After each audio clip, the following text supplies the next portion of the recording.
And for what he's trying to do from a self-driving perspective, getting to Mars perspective,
眠るがいいさ。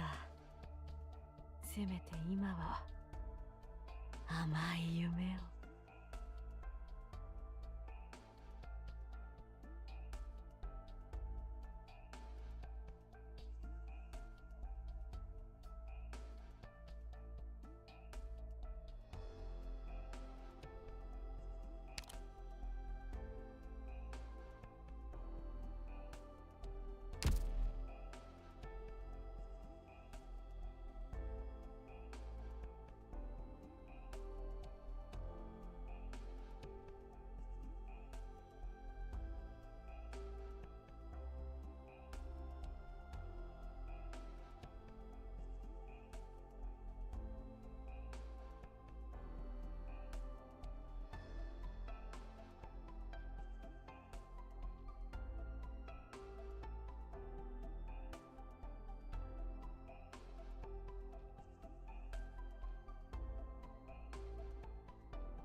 All right.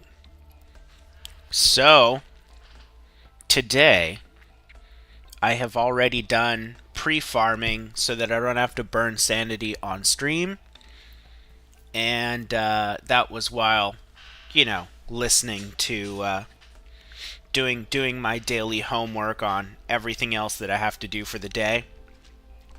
And yeah, so I did a little bit of the laundry already, and I even practiced the next stage a few times. And I've fairly come to the conclusion that it's literally impossible. What I really need is Ethan. So what I did is I bought an Ethan from the Red Cert store, but I need him. He cannot do what I need at all without being at least E1, which means chips. And I would really like to avoid farming these, but I can maybe get away with it if I have to this week sometime. Again, I need to make sure that I can buy out at least the most important resources from the Babel shop, and I would like to at least complete the normal stages. But my sanity is being competed for in spending to get shop resources versus spending outside of the event in order to raise some operators. And the other thing is that once we complete that, I'm not going to feel pressured to really try and do all the EX stages. I might go for the lowest hanging fruit just to get them out of the way and collect the bonuses for that. But I'm pretty skeptical that in the 3-week time period of this, without spending OP, that I'll be able to make it through the event. Because really I would have to grind a bunch of XP and LMD and probably level up more than a core squad of operators. And really, I think that it's weird to level up operators for this event rather than for this story, the future of just like story missions. And maybe I think the cadence of events in Arknights is a bit too high for new players. But maybe that doesn't matter, because it's also possible that maybe new players play the first few stages and go, holy crap, like, I'm not leveled enough for this, and then go back to the story stages. Like, I don't know. That's what happened to me as a new player. Obviously, I don't see that with the community contributors that are new players, though, because they have people either go into their chats or go into their replies or whatnot and basically give them advice to say, hey, farm these events, do what you can because of the greater efficiency. So I'm a little concerned about if I build too many operators for this event specifically, is that kind of will that make my guide going forward a bit disingenuous? And so, I kind of want to avoid that. I'm conflicted about it because, a lot of the ops that I would be building are still useful on other stages, but it's hard for me to say you should be building this operator at this point in the game.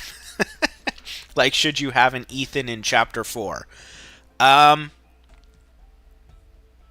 mean, maybe. To be honest, maybe. But I honestly think that you shouldn't have an Ethan until you have a Gravel. Because the main selling point of Ethan is you start running into Sarkaz Lancers. Literally the reason why I need an Ethan is because of Sarkaz Lancers. But here's the problem, right? Ethan is going to have somewhat of an RNG on his procs for binds, which means that you're semi-relying on luck without his module. And is having his module early on reflective of what a normal person's experience is versus having an E1 Gravel? And I think no, because you can comfortably level an E1 Gravel and even have her pretty massively underinvested, and she'll do her job, right? Which is to stop a Lancer in their tracks and then be redeployable relatively quickly. And I even think investing in Jay relatively early isn't so bad, because the big bosses that we're preparing for, we got Frost Nova, we got Faust, and we have Mephisto. You know who's really good at killing a lot of those? Jay. Unironically. So, like, we will... Oh, and also we'll have a ton of those infected, like, insects, like the exploding spiders. Also good to have Jay for. And Lapland. So I think we are incredibly well prepared for the story and all of that. But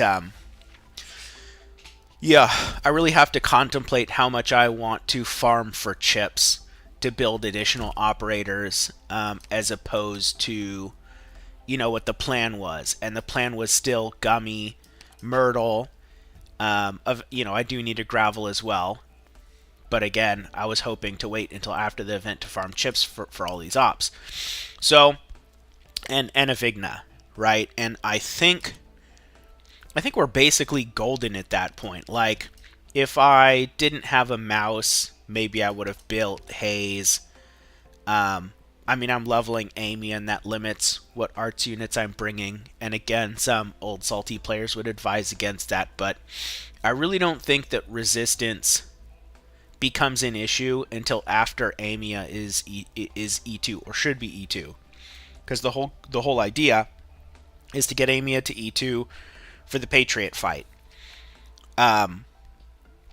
However, after that, you enter the world of high resistance, high armor. And in that world, Amiya falls off pretty hard without something to reduce resistance. Whether that's a Praminix, or, I mean, you can get away to a certain degree with like Ifrit and others, but a lot of people would argue if you have an Ifrit, what do you need Amiya for? To a certain extent, at least. Stuff like that. But I'm not terribly concerned with that because, you know, for most of what we run into, I can still get away with using Amiya S3, even if it undeploys her. It is still a powerful skill. You just have to manage her redeployment and mouse and whatnot. So, and Lapland. So even without like massive amounts of debuffing that people that are used to 6 stars are very used to, like I think it will be okay without a haze. I think though that I was going to talk a little bit about Click, but yeah, like salty old farts will build Click because they'll say she has better DPS than Amiya, and that's true up until E2. Like Amiya at E2, especially pot 6 with skill 2, like it's not even close. Click is not gonna out damage that. It just ain't happening. But yeah, Click is gonna suffer from the same thing as Amiya anyways, which is not having the resistance shred. And so unless I build Haze with her, and I think by that point I will have some more options. I don't know exactly what they'll be, but I feel like we'll have some options by then. One of the options could be, you know, I had toyed with the idea of building a Meteor for her armor debuff, but there's also the potential, you know, we'll be doing some pulls, and I have no idea what we'll be getting. Like, there's 5 stars that could really alter the way we play. Chimera, Praminix are good examples. I would definitely be using them if I had them. There's also a lot of slower supporters that would really change the game, because in lieu of Ethan, if I had man, I can't believe I'm saying this, even a Glaucus would do the job, because Glaucus's S2 has a large enough AoE to where I can hit sort of multiple targets reliably with it, and that's kind of what we need. Also, I think it's not Providence, it's Proviso, I think it is. Her S2 as well has a large AoE and a decent duration, and I think that lasts long enough to kind of slow down all the Lancers that are coming at me. They really want me to use the chains. The problem is I don't have the DPS or sustain to kill the guys that cut through the chains. So I really need, like, substantially more DPS to be able to kill those guys in time to be able to then use the chain mechanic. Because I can't push my units far forward enough to sort of set up in advance, because there's no chains up there to slow down the Lancers. I'm literally forced to fight those guys to kind of go into this DPS race. I can stall the ones that spawn later to a certain extent. I tried it out with Jay. Jay was able to stall one of them for a while, but he does not have the attack to get back enough life to do it indefinitely or to put a serious hurt on them. So he's just doing like this minuscule chip damage because their armor is just too damn high. I don't know the exact numbers. It says B and B, but in old school AK that probably would have been A+, because Patriot used to have 3S stats. And with all the power creep, they demoted. He doesn't have a single S stat anymore, and Patriot's got like 2,000 armor. So I think that he's got at least at least 1,000. Well, it might actually be like 800 or something. We can maybe reverse engineer it a little bit, or I can just look up the numbers off-site. But let's see where our J's damage is at right now. I'm going to open up a calculator here. 570, and it's times 1.4. So we're dealing almost exactly 800 damage. So that's my guess. I would wager they have probably about 800 armor. just because it feels like I'm doing the minimum damage, which is 5%. Let's find out what that is. We're doing 40, just about 40 DPS to him. So it certainly feels like 40 DPS. Amia does a lot more, that's for sure, because she's dealing arts, and arts is getting reduced by a percentage by his res, but that's a static percentage, so her scaling with levels and skills is completely linear. Whereas with Jay, you know, if their armor is like right at around 800, if I E2'd him and gave him some levels in a module, he'd be all of the extra damage I would be doing, we'd be doing 100% of that. And again, with like masteries and everything, like I think he'd kill them pretty easily. Like if I was using the J on my main account, I think that he'd make mincemeat of them, no problem. But I don't think we're gonna try and E2J first. It is though an idea I've contemplated. I'm like, how much do I really need, you know, Cutter or Liskarm or Lapland to be first, you know? should I E2J as my first E2? Just to get past BB6, that seems a little corny to me. So, I'm not really sure how to get past it. I really feel like, yeah, because we used up all the XP already from the event, just leveling our squad in a completely normal way.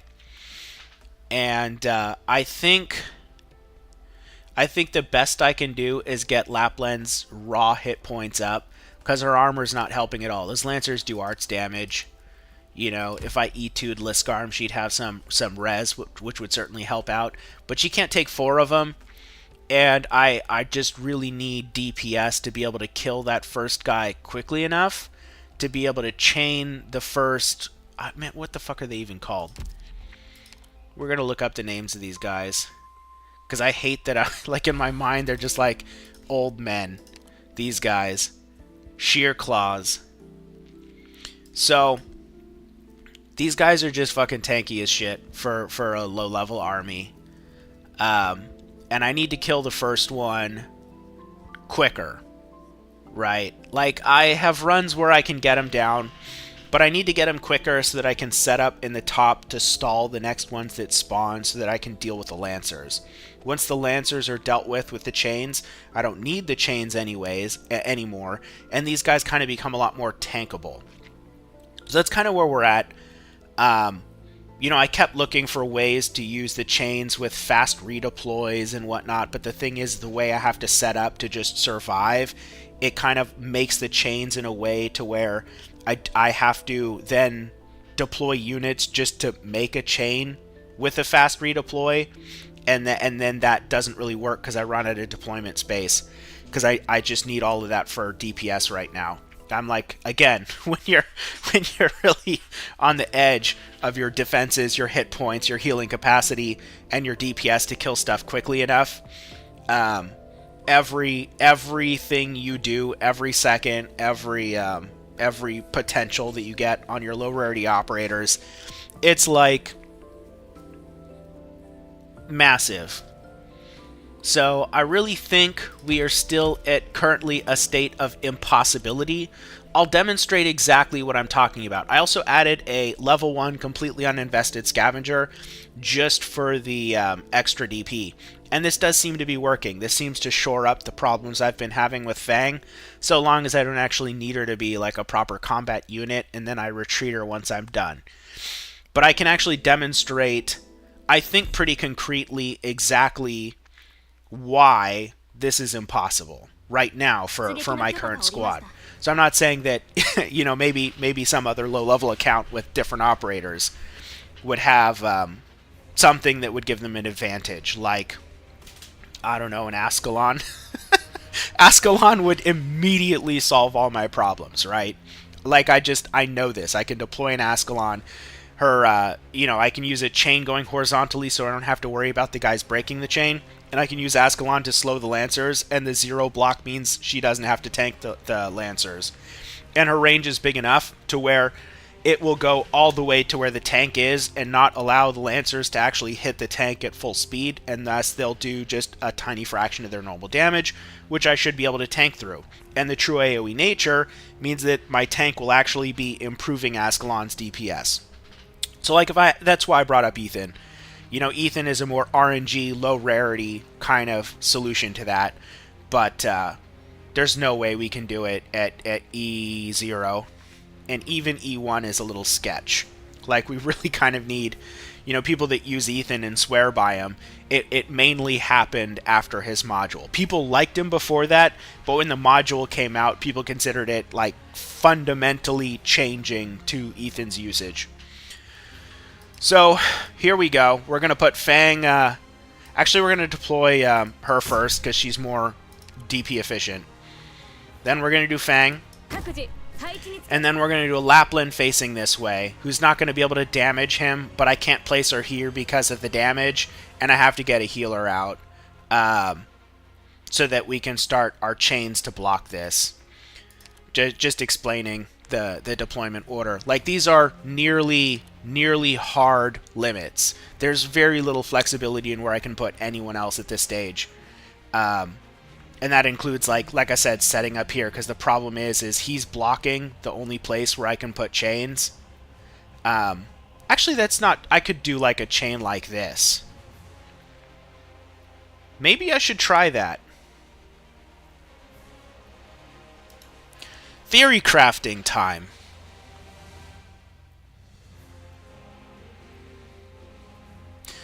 So I would have to let them tank for a while.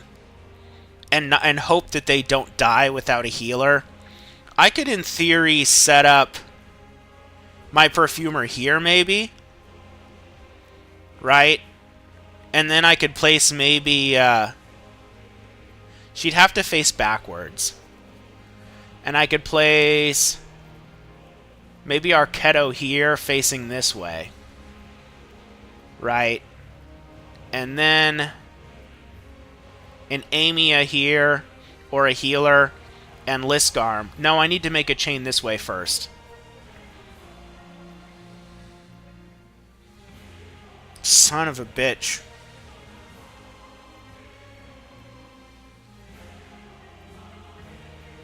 So I would have to place Perfumer... Fuck. That's not gonna work. I would have to place... I need to get... Oh, god damn it. Yeah, that's not going to work. I need to deploy too many units. So here's the issue. Right, I cannot create a chain on one of these until I have somebody down here. On one of these blocks. Right?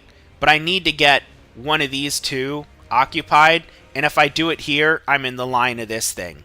And that means that I don't have units high enough level to just be able to tank that. And I can't just wait to build up DP high enough to be able to deploy 3 or 4 units at the same time. So that means I literally have to build in this direction. I can't build over here and then go backwards to get a chain up front. Or at least I can't think of a way to do it right now with the cost of units and the quality of DP generation that I have. And also how long they'll be able to hold out against damage for me to be able to save up to be able to deploy things in a way that won't die from that. I don't have anything that can just tank this. So, we're literally forced to build this way. I can kill these. I mean, that is an option too.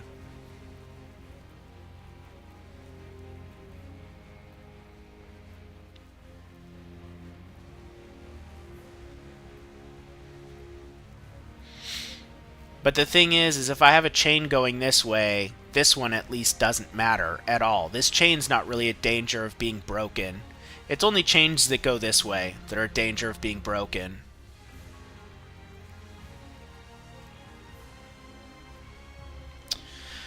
Man.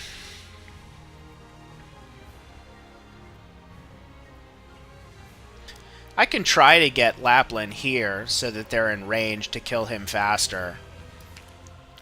Because I've been placing Lapland here just because it's definitely safer. I require less deployment to get the chain across.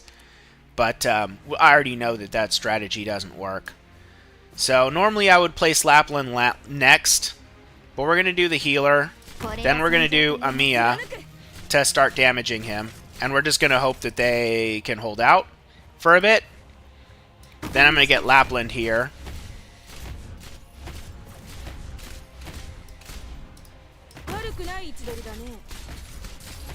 And now let's hope that Lapland's chain slows this guy down.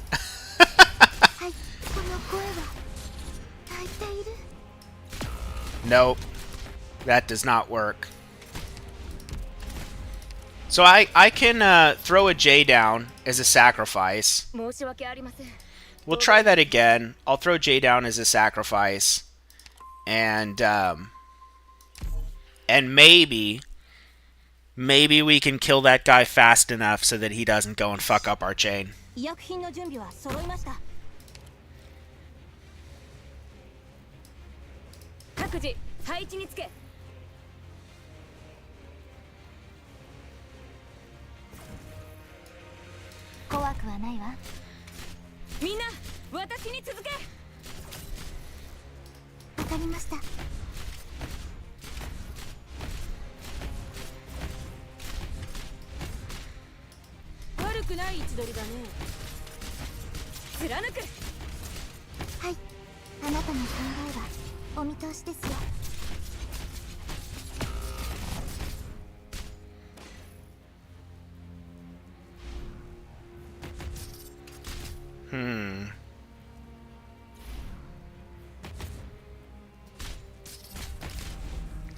I'm a little surprised that that won't reach there.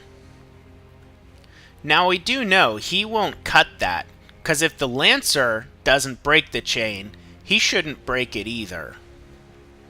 So that might mean that I can I get away with... Oh, I can't do that.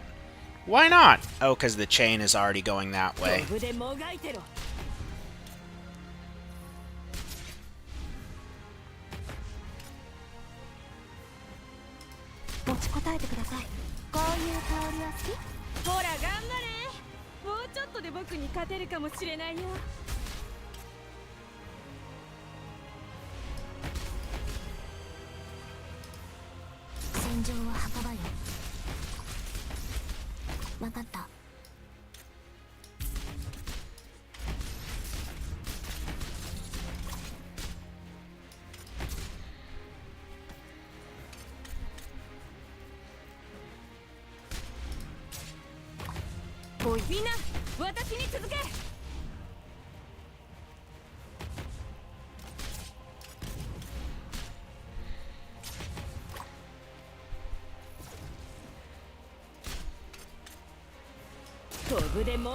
Jesus Christ!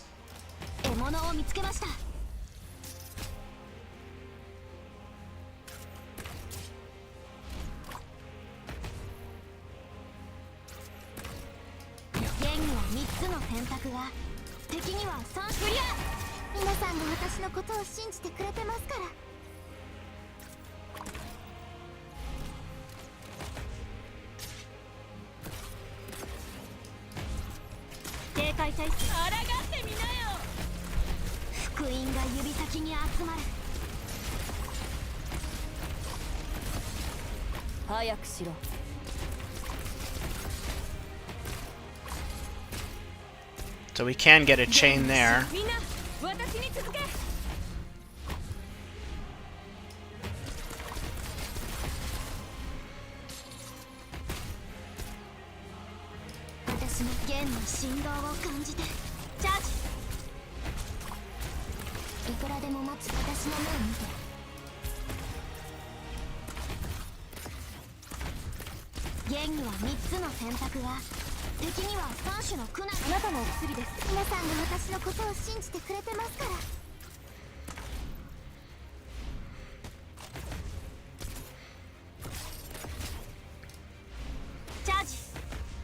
Hopefully they don't cut this chain.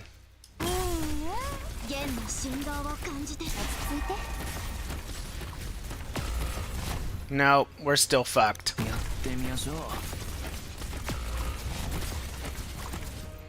一発で仕留めます。ここにいた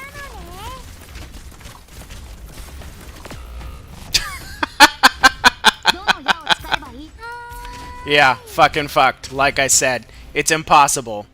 It's impossible with this squad right now. We're just, it's... Dude, this design, the way they design these levels is, they're fucking lying about the levels required. They just are. I mean, I don't, nobody can justify this, right? Like what they say here. What do they say I need for this? E150, right? It's a fucking lie. It's just, it just is. There's... There's no doubt about it. I can get close, you know. I can get very, very, very close. And like I said, maybe with the absolute perfect unit setup, you could hit that level, right? But using any general purpose squad, E150, at any account level that you'd normally be E150 at as kind of your squad average, there's no fucking way. Only an endgame player with low rarity units is going to go in here and trivialize this stage with their, like, max level 4 stars, or even max level, max trust 3 stars, right? Which, I'm not sure how you would do this with just 3 stars. Like, you could use Yato as a fast redeploy, but, there's a number of things that you'd really be missing that I'm not sure how you would do. But, I mean, it might be possible. Never say never. Because there are a handful of things that you would have that are pretty strong. You'd have Spot's Heal, which could add on to Ansel. And, like, Perfumer, the main... We're not getting a lot of single target healing. She's kind of weak as a single target. But the fact that she can heal 3 units means we get a lot of throughput. She can kind of prevent our squad from dying while Ansel handles the single target. And Orchid would actually do more single target than Perfumer. So, I mean, maybe, with a highly optimized setup. But those Lancers do arts damage. And those tanky boys, I've already forgotten the name of them, the whatever cutters. They're just too goddamn tanky. You need arts damage for them. Amia is the best thing I have at killing them. I mean, in theory, I could put, you know, Mouse down, but the problem is that Mouse is just going to get killed by the Lancers. And even just the ranged units, just the generic archers are freaking, like, killing our units so fucking fast. Let me look at what did their, these stats feel so disingenuous to me now. Because again, like I said, they power crept all of the stats. So this says C, which sounds very unimpressive. This says C, which sounds very unimpressive. Back in the day, I think that would have been the case. But I think they've got at least 400 armor, for example. And, you know, let's do... Oh, they won't be on here. They won't be on this account. We're going to burn our sanity for the day. I'm not going to hit my head against these stupid stat checks. And I'm getting really impatient with this event. Because, again, unless I outscale in order to compensate for me not having the units I need for this, it's not going to happen.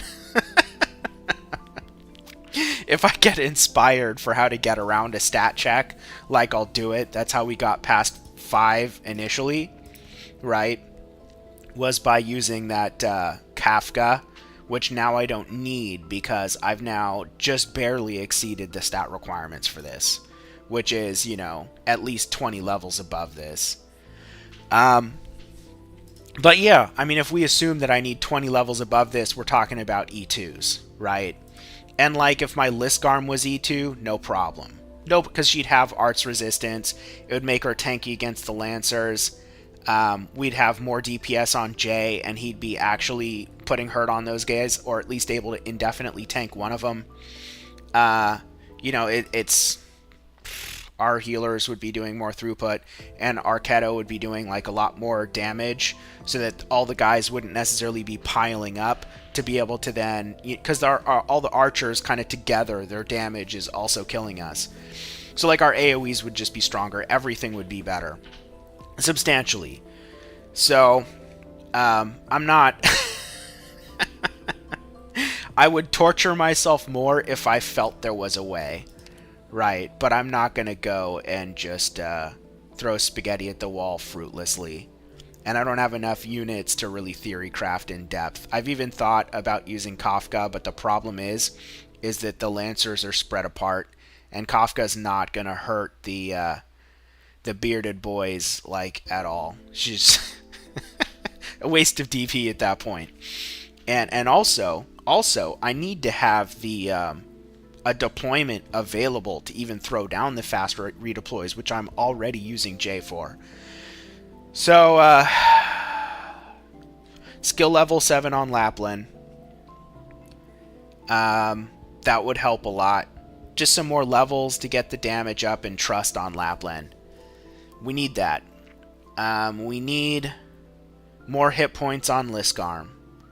We need skill level 7 on Arketo for the AoEs, and more levels on Arketo for damage, and trust on Arketo for more damage. And that helps thin the crowds out so that we're not trying to tank as many guys and they're not killing as many of our units, causing this sort of chain cascade. We're actually okay on DP with the level 1 Scavenger. So that alone, you know, experimenting with that was a good idea. I probably could have used her a little earlier. She might have been useful here to just throw down in this spot before I got my other units out.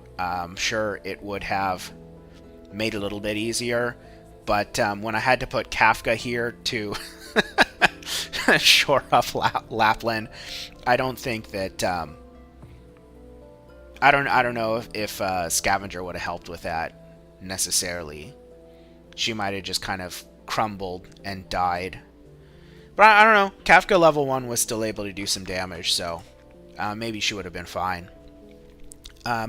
If I don't get a Myrtle soon, do I have to build this? Do I have to build a Scavenger? That's kind of a question we're running into. I think Scavenger's infinitely better than Courier. And like, I've explained this a few times, but again, I never know when people are going to jump in and watch these. But the thing is, if I'm comparing these two, defensive versus offensive, I mean, I can guarantee max pots on him more easily. But here's the issue, right? Like, let's just look at their E0 maxed out. 254, 196, right? And their skill 1s are basically identical, right? This is their most DP efficient skill. And then their special skill is tankiness. Now here's the problem with that. If I let enemies stack up on him, he's not going to kill them quick enough, and we're at risk of leaking, even if he doesn't die, right? Because he has tankiness. And I have other units that can tank, right? I can deploy a Liskarm. She'll be tankier. Even Lapland will be tankier than a tanky Vanguard because of the stat scaling. I mean, I guess that's not true when his skill's activated if I did sort of equal level comparison. But Liskarm is always going to be tankier than him, right? So tankiness has kind of a questionable utility on a unit like a Vanguard, no matter what archetype they are, because defenders exist. And if you're Vanguards, if you're using them for DP generation, it's to get these other units out. And holding the line for longer is not as valuable as being able to kill units, because that gives you the option to keep them on the board. So when you only have 12 operator slots in a squad, if the only thing your operator does is generate DP, if that's literally the only thing they can do, their utility is actually very limited compared to somebody that can give you the DP you need and do something else, whether that's block 2 units effectively and do some damage and kill things so that you don't need another unit. That can be incredibly valuable, even if they can't do it like completely independently or something like that, like Mudrock, right? So let's compare Scavenger, right? What's the difference in defense? 1 point? She's at 198, 289. She has a little less hit points, right? 289, 198. Let me go back here. But she has more defense, and a lot more attack, and less hit points. Hit points we can heal. Hit points we can increase with more levels, right? Attack bonus in the potentials, right? Courier. Defense bonus in the potentials. Scavenger. So we looked at his skill. This one's going to be pretty close to identical. Attack bonus here, meaning kill stuff faster, meaning take less damage from enemies.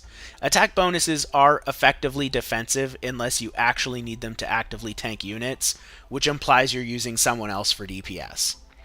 In Vanguards, attack bonuses are literally always, 100% of the time, more valuable than defensive focused Vanguards. It does not matter the archetype. It doesn't matter if they're a flag bearer, a pioneer, a charger, right? Who's who's the most memeable charger Vanguard? It's freaking the police horse girl, right? Eha's waifu, right?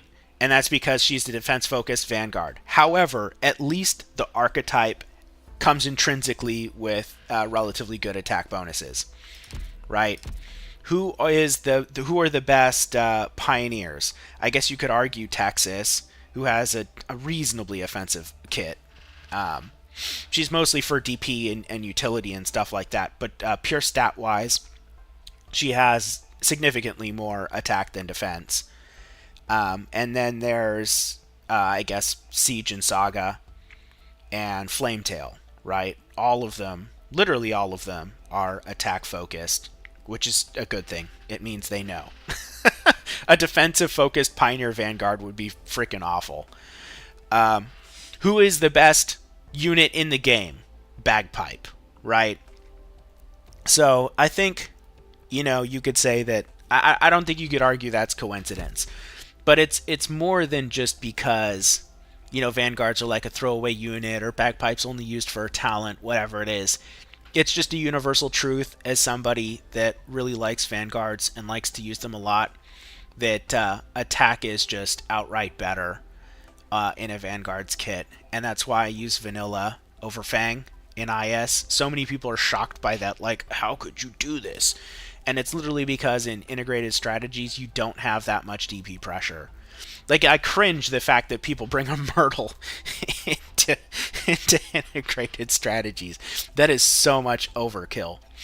Like, Bagpipe was great in IS2. She kind of falls off a little bit with later versions of integrated strategies because DP pressure does become more of a thing in IS3, which is why Cantabile was the most popular until Inez. Inez does everything for integrated strategies. She's not the most DP efficient, but who cares? She gives you the DP that you need and all of this utility and versatility that's just unparalleled. So, again, going to the whole attack, DP, all that kind of comparison, I really do think that Vanilla is the best 3-star Vanguard for that, and everyone else can fight me on that. Fang is super overrated, but we'll use her as long as we have to. But yeah, that's that is kind of a fundamental explanation of the Vanguards that I have and what to kind of look for in the class, why you should use them. So we will definitely be building a Vanguard to replace Fang. I just don't know if that's going to be Scavenger or not, because I would really prefer to have a Myrtle and a Vigna. Vigna is about as offensive as they come. But she will help us out so much. Oh my gosh. If I had a Vigna set up early enough in the stage we're working on, I might be able to activate her skill and just kill those guys before they can kill her back. Probably even both of them. She can't do anything about the Lancers, but I would have to test that if I had her. But I would immediately put resources into E1 level 60 on a Vigna. I can't think of anything else to do with my DP though, so we will burn it real quick and then I will switch over to my other account and my suffering will be over.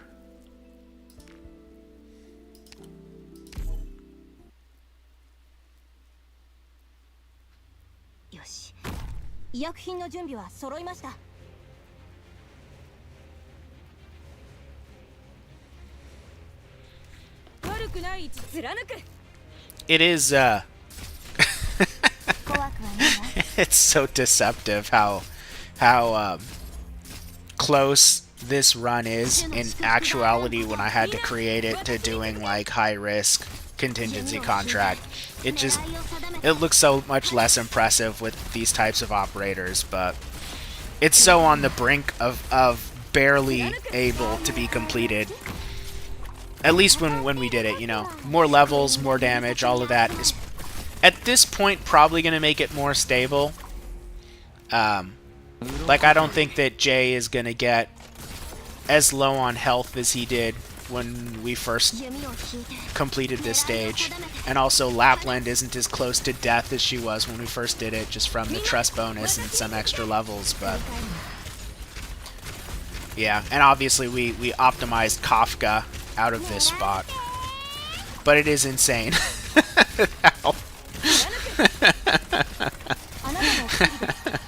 how close to impossible this stage was for our squad.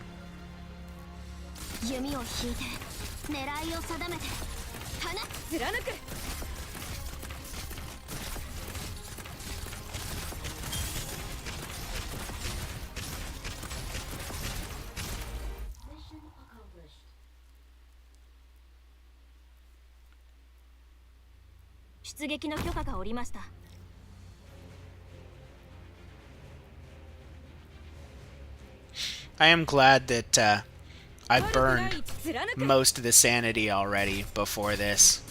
'Cause I don't really like having long periods of time of just streaming autos. And doing this manually is, I don't want to have to do this manually either, or even fully further optimize it. Which actually at this point I don't actually think there's room for. The only thing I could think of to do would be to, you know, add Scavenger and then, you know, undeploy her at some point just to get the DP a little faster. But, yeah. Even then, that might not even help, you know.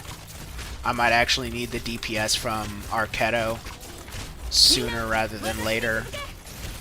Even more so than getting some DP payoff, you know, a few seconds later. Jay still gets a little low sometimes. The guys over here are dying a lot faster, though. That's for sure. The Arknights lit levels are paying off pretty well because of her multiplicative damage and splash damage.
Arknights' DPS is starting to actually be good.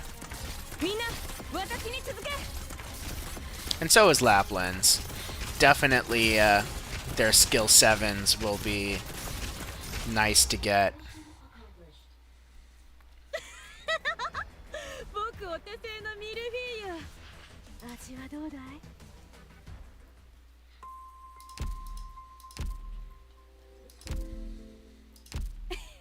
Oh, I also have, let me check. Only have one of these. But I can get a second one. 2, that's 6 and 12.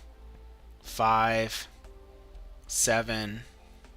I'm 300 Arundum away from being able to do pulls again. But we need a banner to do it on. So the next banner that comes out, again, I'm not expecting a 6-star. We really need 4 stars. And a handful of 5 stars would really be helpful. But we really need 4 stars. And we really need the pinboard mission here. Because I feel like we're getting pretty close to Texas.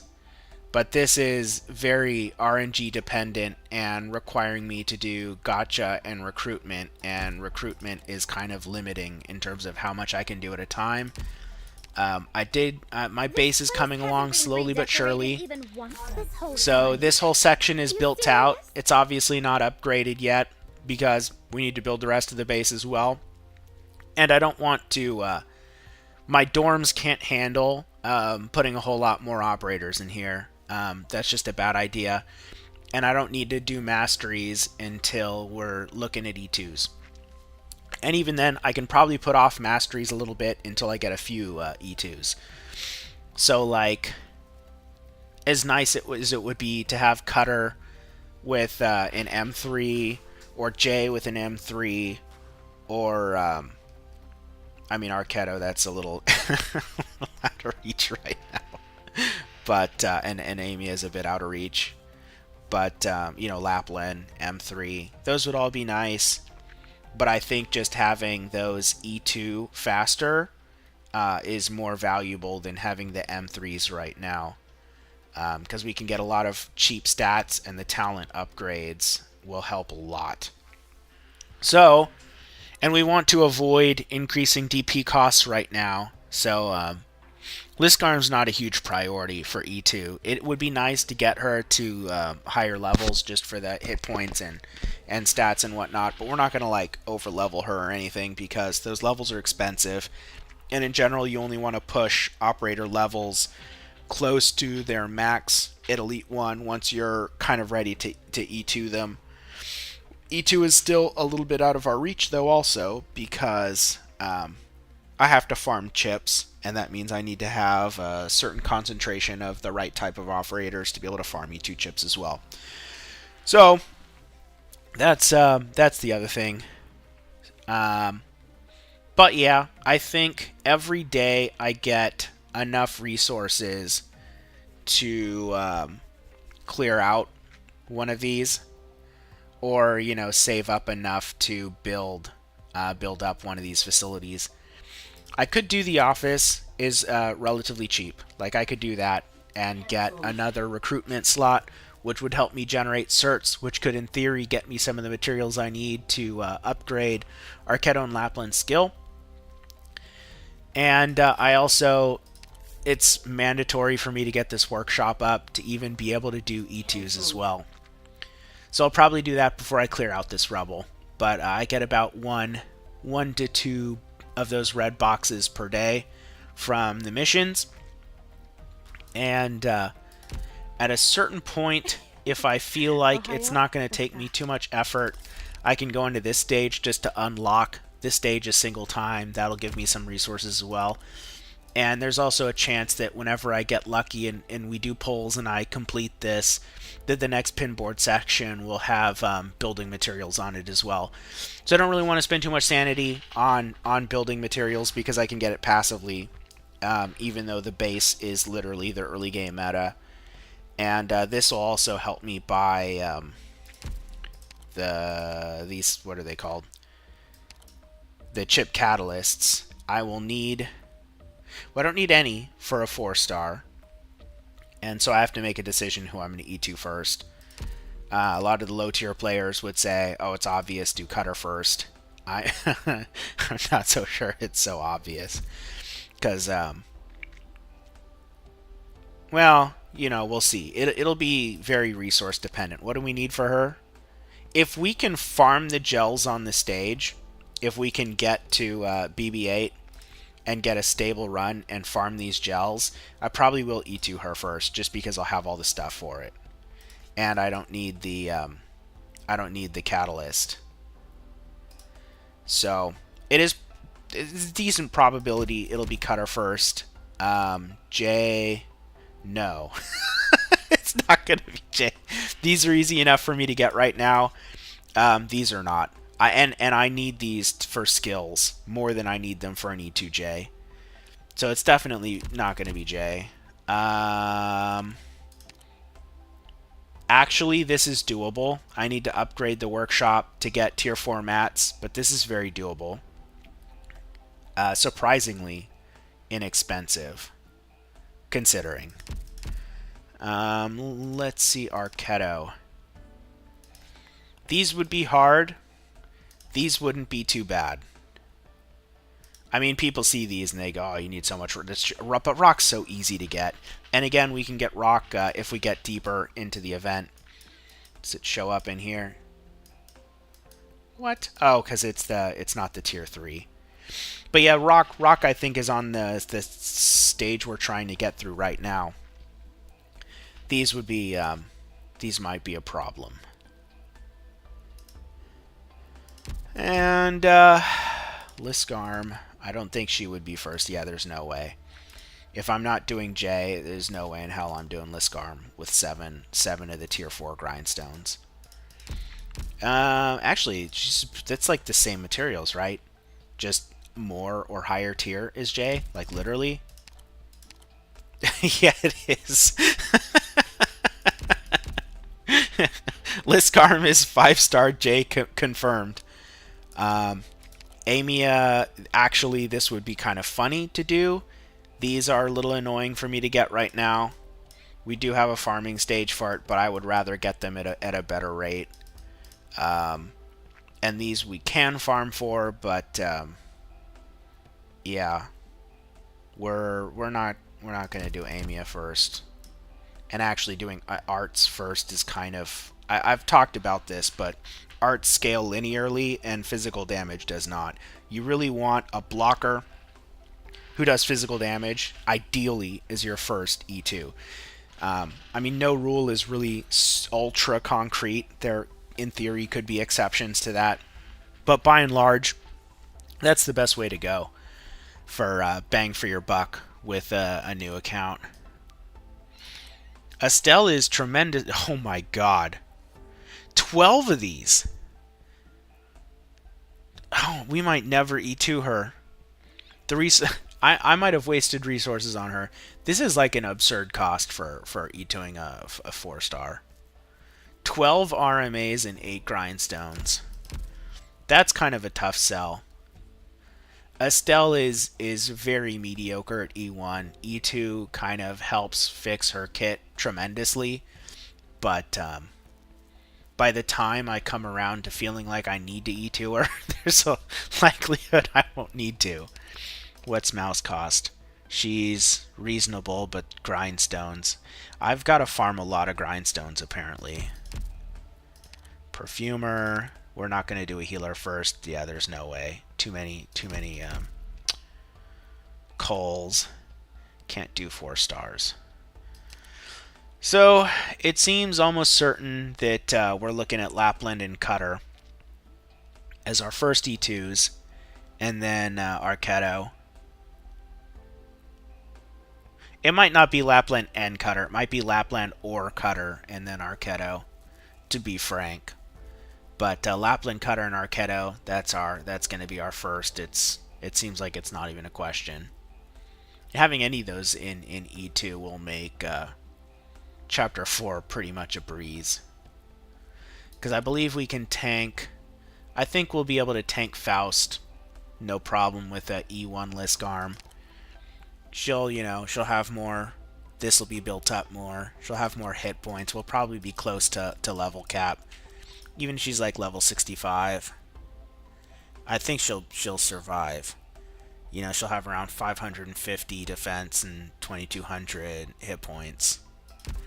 So, and you know, there's a good chance I'll be level 7. In fact, I was tempted to just plug this, but I didn't get any better I mean, I guess it reduces the time on that, but I haven't been using this at all. I've just had her on this, even though it's not the most reliable. Yeah. I don't know. I am thinking out loud as I go through this stuff. But, yeah, that's the plan. Actually, burn a tiny bit more sanity. We'll burn a little bit more sanity on our 1-7. Nope, wrong chapter.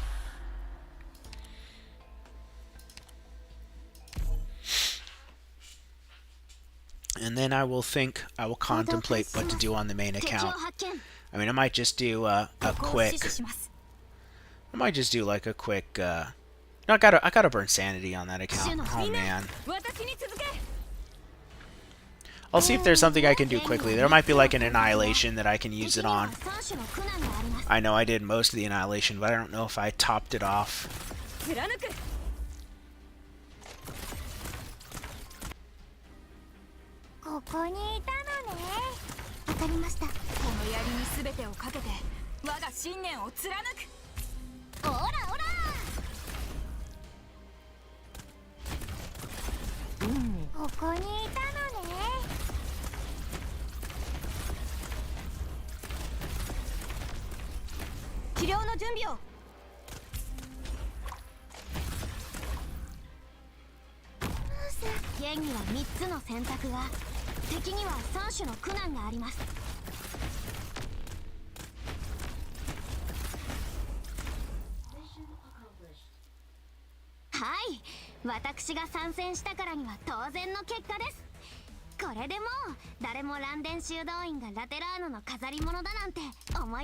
Alright. We'll get KOB up on the screen.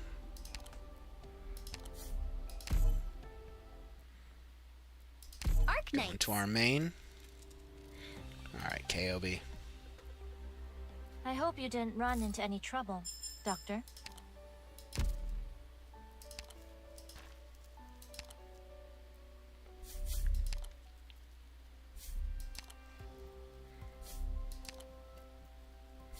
Have I not logged into this today? Maybe I logged in before the reset. Oh my gosh. Crazy.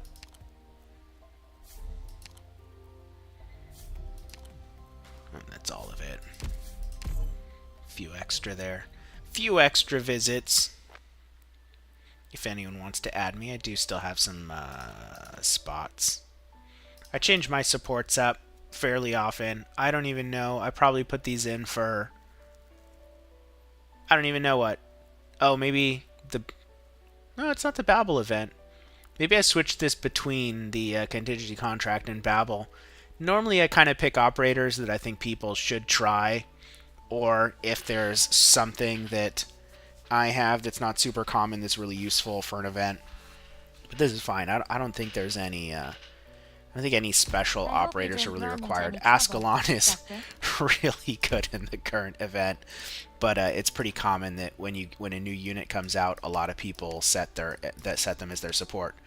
Although shockingly, look at all these people saving up for Wizardell. What a bunch of sheeple. These guys are based or lucky. Yeah, this is a bit surprising that Ascalon's not on here, but it's probably just because of how much Wizardell's been overhyped. I did look at her kit today to kind of do a precursory analysis. I can see where the accusations of brokenness come from, so I expect her to be a bit ridiculous. Even skills that I think people aren't necessarily going to think about. Like, most people are probably just going to get her and just build S3 and not think about it. Her S1's busted. I don't think anyone's going to use her S2 because her S3 exists. But her S2 is interesting. I want to test it out. I want to see if it has any, like, real unique utility that you're not going to get from either S1 or S3. But yeah, I'm really curious about it. It has great cycle time. That's the main upside, just like Rosmontis. But I really, what I want to know is if it attacks different targets and then you get overlapping shockwaves. Because if you do, then the damage potential of that skill is like absurd. But obviously, people already feel that way about S3. And the reason why S1 is also broken is because the SP requirement is freaking minuscule. It's 3 SP, and its effects are pretty good. So I kind of think that even with S1 not requiring any management whatsoever for skill cycle times, the amount of damage that it'll do, I mean, it's a pretty good, just normal, what you refer to as like a DPS skill, because you're constantly doing damage rather than a burst skill. So yeah, S1 is already busted, even if you completely discount any of the other skills that she has. And obviously S3 is the one everyone's kind of seen videos of. So I won't talk about it too much, but I definitely am going to spend some time testing out her S1 and S2. Probably especially her S2, because that's the funkiest skill. And we're going to buy these because we're literally out of books. And I need level 3 books for what's-her-face. For Ascalon. Going to the base. This is going to be a lot. I don't have time for small talk. If you want fun and games, go look for W. Ah, so I'm not the only one who just got kicked out.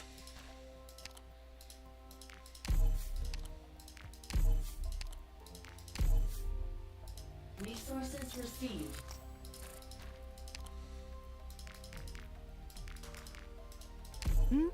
Mi sembra di aver visto un'ombra rossa. I need to collect this. I got a lot of skill 1s.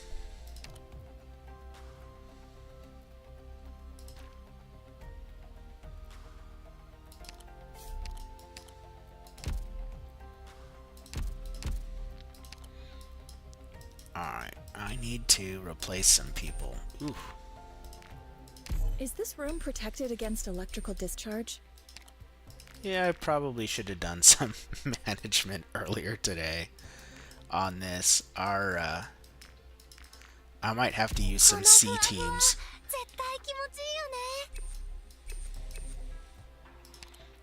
Get you out of there.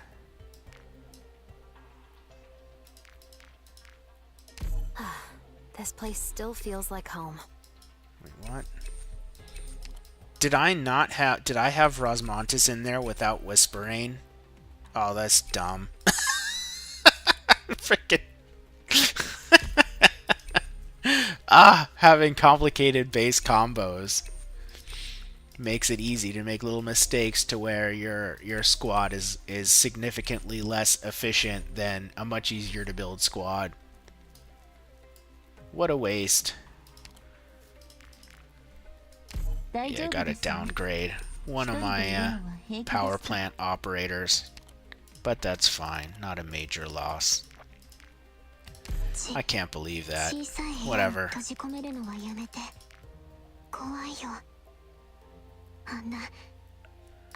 Fine with that, actually. Look at them going. We got a Lumen in here. Oh, I forgot to bring up. We're definitely gonna farm Lumen. Lumen's gonna replace Ansel in my squad on my other account, but we're not gonna farm him right away. We're gonna get Lumen. So long as I have a quiet place. Probably once I get to, I think, the end of the Babel sort of story stages.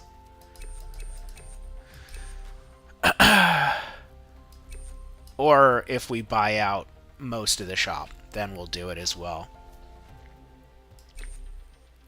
I think I can get away with this. Can I? Wait, what? Oh, no. 12. I don't think I have enough to build 12. No, nowhere near. So, yeah, we wait on that. Oh, I can burn these on XP since we actually don't want our trading post to finish faster. Since we I got hope the you didn't run into any trouble, Chimera Doctor. squad before we swapped them out to generate that. I'll explain actually. Roads The Chimera combo, This when it landscape generates sure has a gotten lot brighter. when it generates the 4 order and gives you the bonus gold when the order starts, not when it completes. So if you're burning up your drones to expedite production on the Chimera squad, if you can't actually finish production, don't accelerate it, because you want to complete the order so that the next one generated when you swap them out is at that higher efficiency. So this is actually the Chimera squad combo efficiency, but running at Texas squad's numbers. So because Chimera is now in the dorms and their morale is being gained, the 2 hours this is going to take is going to help contribute to the overlap between when our A and B squads are in there, because the Chimera squad is significantly more efficient than the Texas squad.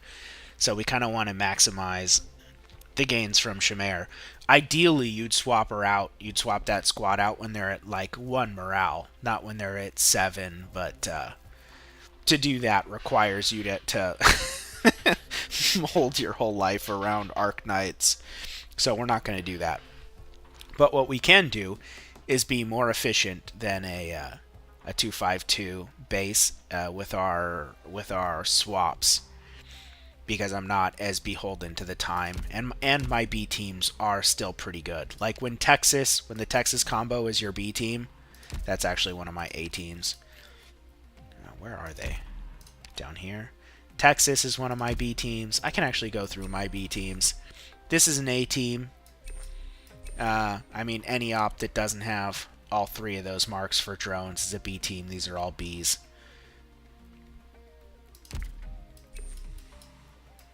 This is a B team for me right here.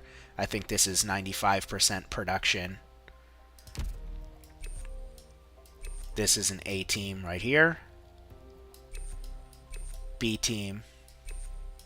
This is one of my A teams, but I think there are better XP combos than this.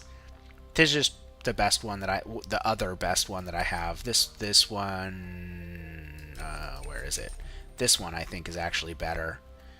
And the good thing about this one is that you can put conviction in just about any base XP combo.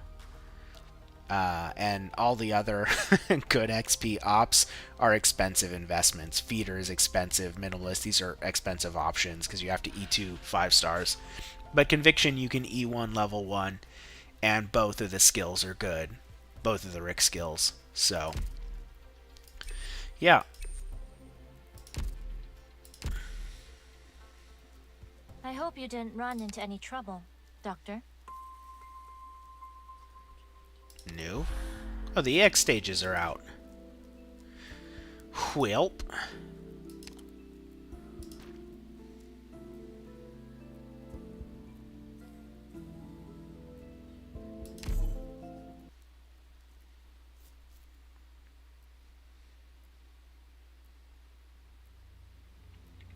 No time to waste.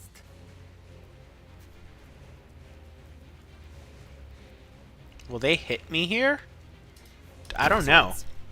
This is just, I'm curious. No one can see me.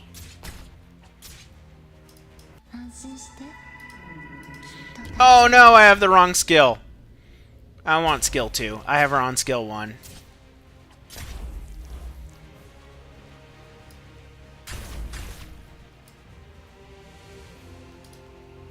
Jamming.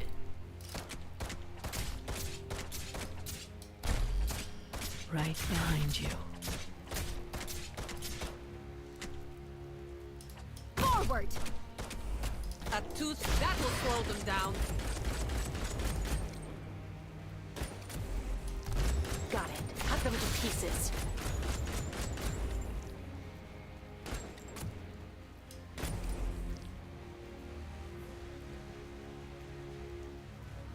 I'm headed into the thick of it.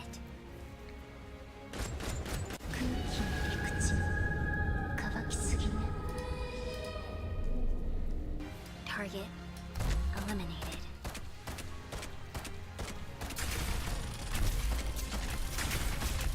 Follow me into the shadows. Got it. You can't stop me.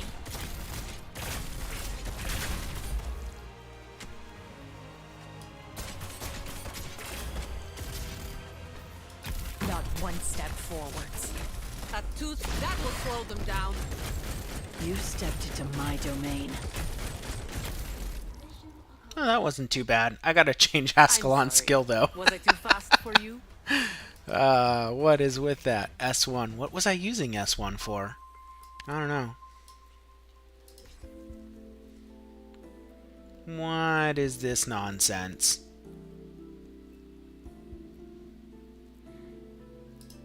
I'm a little concerned already. Go right ahead at any moment. I'll be there.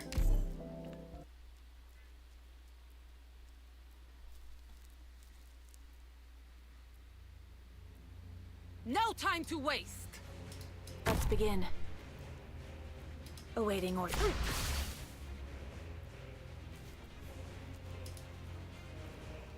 安心して。きっと大丈夫だから。 I'm listening. Nothing can mask the scent of despair.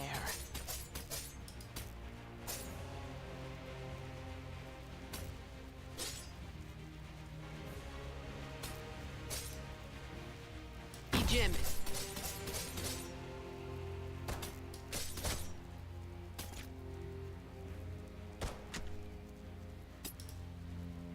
No one can see me.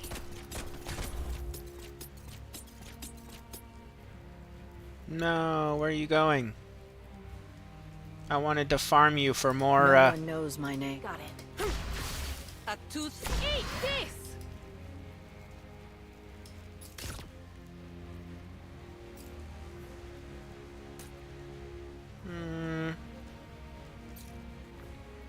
Yeah, Now's sure. the time We'll to go help with that. everyone. You can't hide your fear. No one. You stepped into. 口乾きすぎね。 Oh, I see. They're gonna go in there and then out there. I'm sorry. That's fine. Golden Glow can handle it.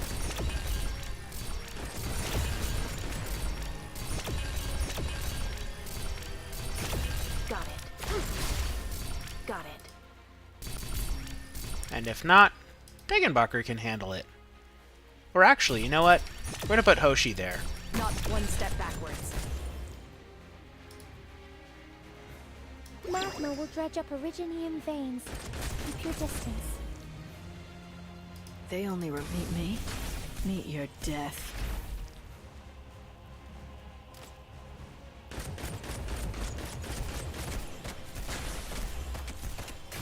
I'm sorry.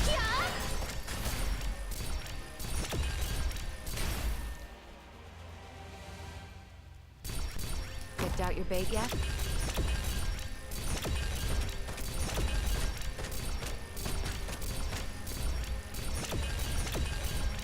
I know what you can't hide your fear. I know what to do. Don't order. And Easy. here's a memento. あなたは私をこんな風に扱うの？ Refreshing to be able to improvise stages again こんな結末を迎えてほしいのかしら。 and not have to 本当にそう思っているのなら。 massively stress my brain to figure out how to clear a stage. Why are there like drones that I've never seen before or something? Well, I guess there are drones in this event. Now that I think about it. Yeah, Ascalon really lets you Keep track of my reduce how position. much you even have I'm to ready think to about the strike. chains. listening. Oh, I should have done Texas first. Draw sword. Oops. I didn't want her there, though. You can't stop me.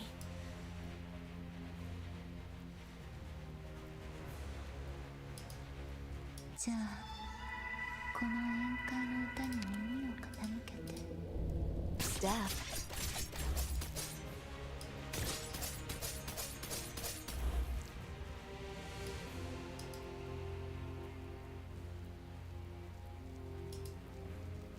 Idziemy.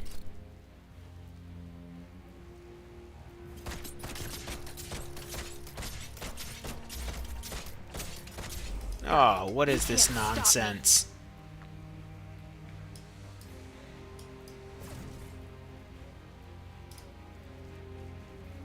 Volcanic soot contains lots of originium particles. Try to sink your corpse into shadow. No one. 私についてきて永遠の故郷に帰りましょう You would be out of range. Oh, you little bastard.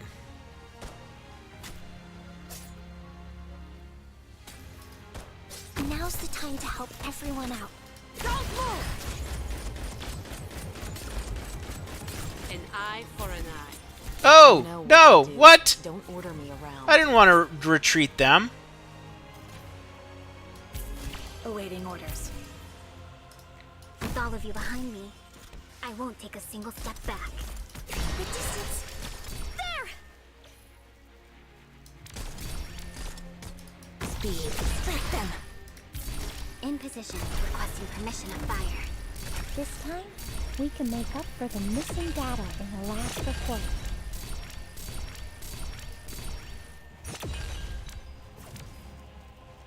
I can't reach it. But Golden Glow can. I'm listening. Better watch your step. I know what to do. Don't order me around.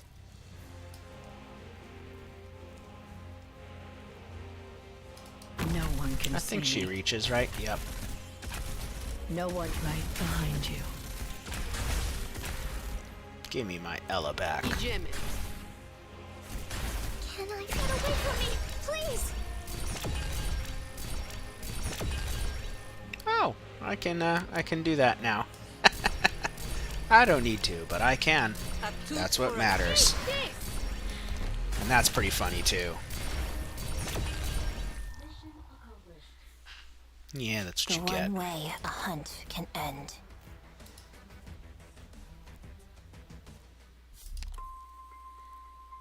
Challenge mode of Severed Horn.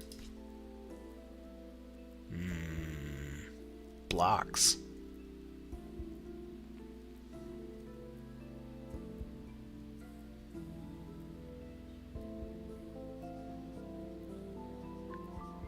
I don't like this.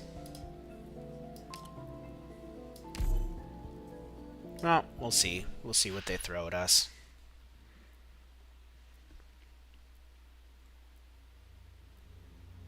Let's see. Do I Which get insect 5 of is these? falling into my trap.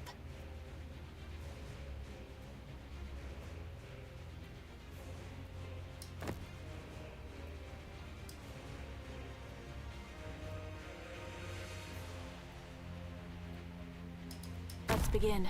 Hostile sighted. Over.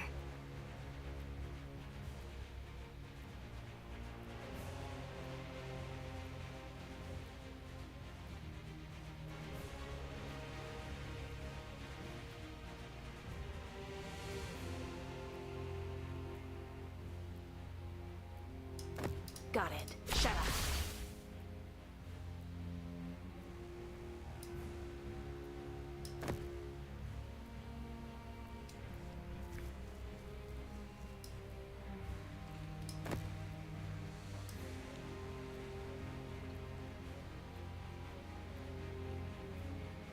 「じゃあこの宴会の歌に耳を傾けて」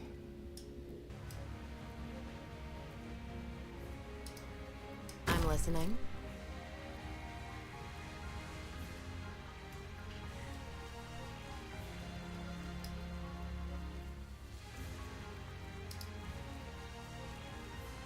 I got this. Try to sink your corpse into shadow. No one will find it.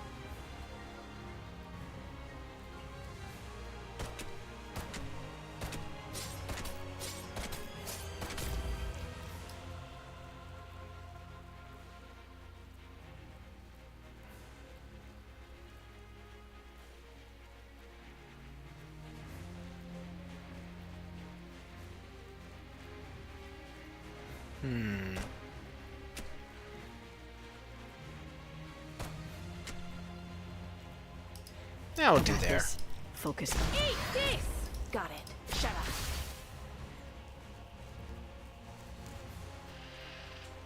Awaiting orders. They only you stepped into my domain. Don't keep. I will sink your corpse into shadow. No one will find it.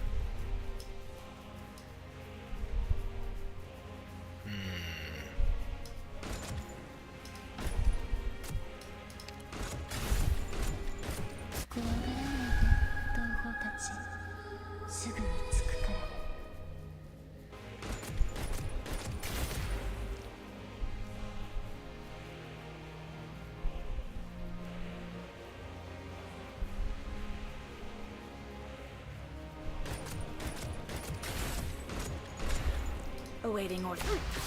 Awaiting orders. I think I can get rid of them. How soon do you want them gone?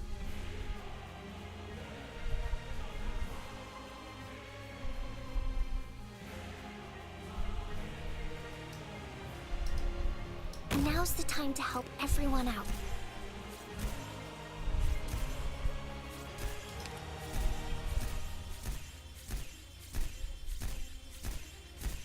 Can I really do it?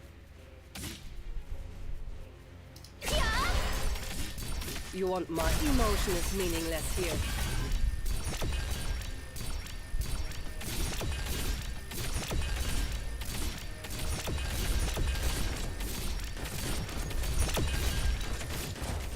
They only remember following me into the shadows.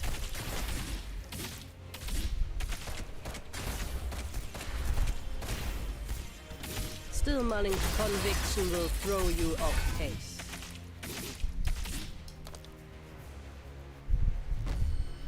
And I eat this! Limit the enemy's choices, forcing them into unwitting traps. A familiar style. Not what I was expecting. Oh God, what You is really this don't remember abomination? anything. Sooner or later, you'll have Oh, to I face feel like yourself. I'm gonna So regret think if I carefully. go into here Bear in blind. mind, this time, I'm ready to correct your mistakes. More Sarkaz Blade Masters? I don't think that's gonna matter.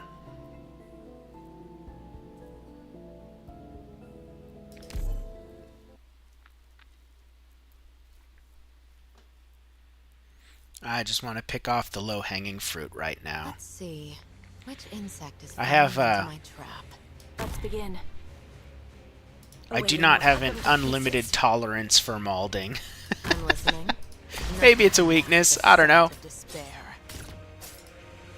安心してきっと大丈夫だから No one can see me.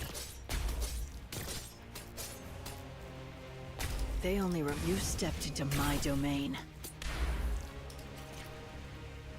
We're gonna set this up here this time.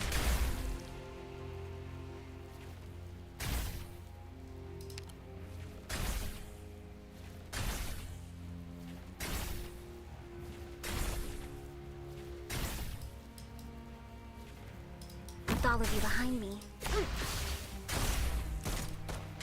Not one step forwards. That will slow them down. I know what you can't hide your fear. 怖がらないで同胞たちすぐに着くから Let's see if I can do something funny with a shield here. I mean, they might just all die from Ella. They only meet me. Meet your death. Awaiting. Laying the hurt down. Ella's, like, grenades are incredibly tactical because they do benefit her a lot But they benefit all of your other operators, at least because the fragile effect, having global fragile effect, it's kind of crazy. Like, it really is kind of crazy. I'm actually going to disable that just to get more of these.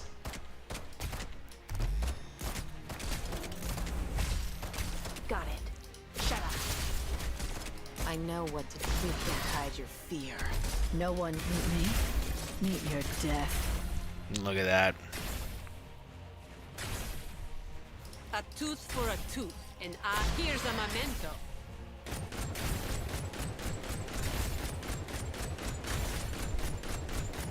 I know what better match your step. We are one step closer to the truth of this land, Professor.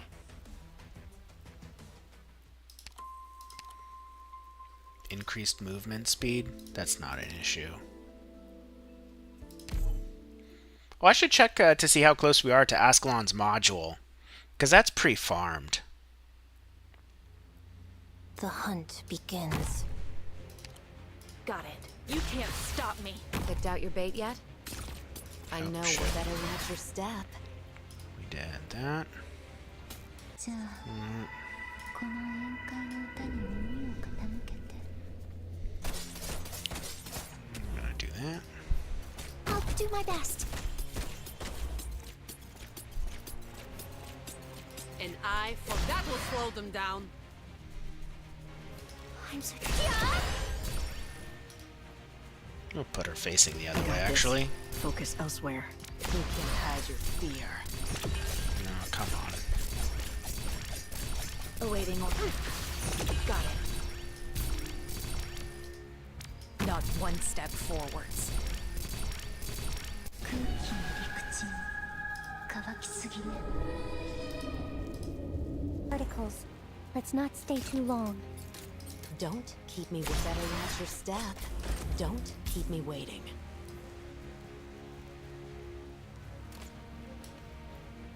No one knows my name.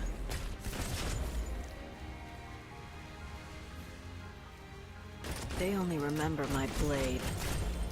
I'm sorry for the distance. There!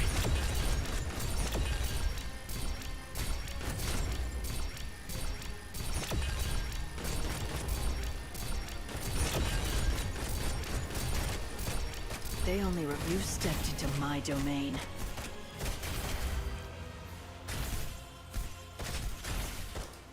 I'm listening.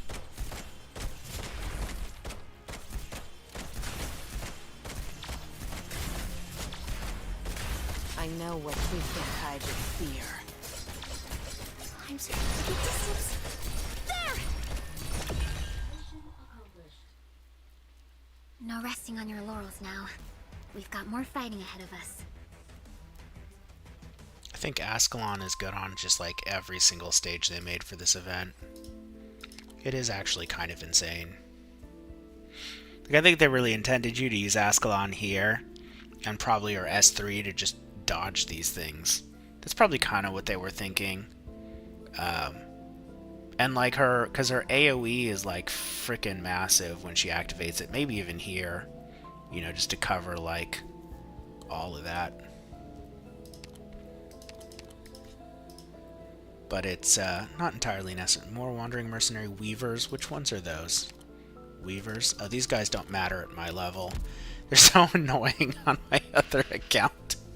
But like I said, man, when I brought up the physical damage thresholds for what you need on a DPS, there's like a reason I have that 2k, like why I consider 2k to be like the bare minimum for a physical DPS.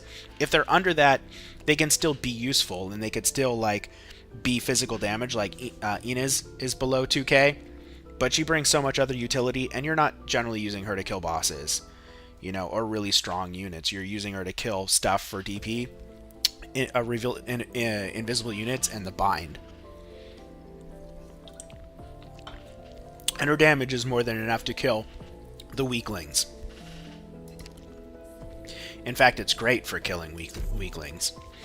So that's why Inez is ranked so highly.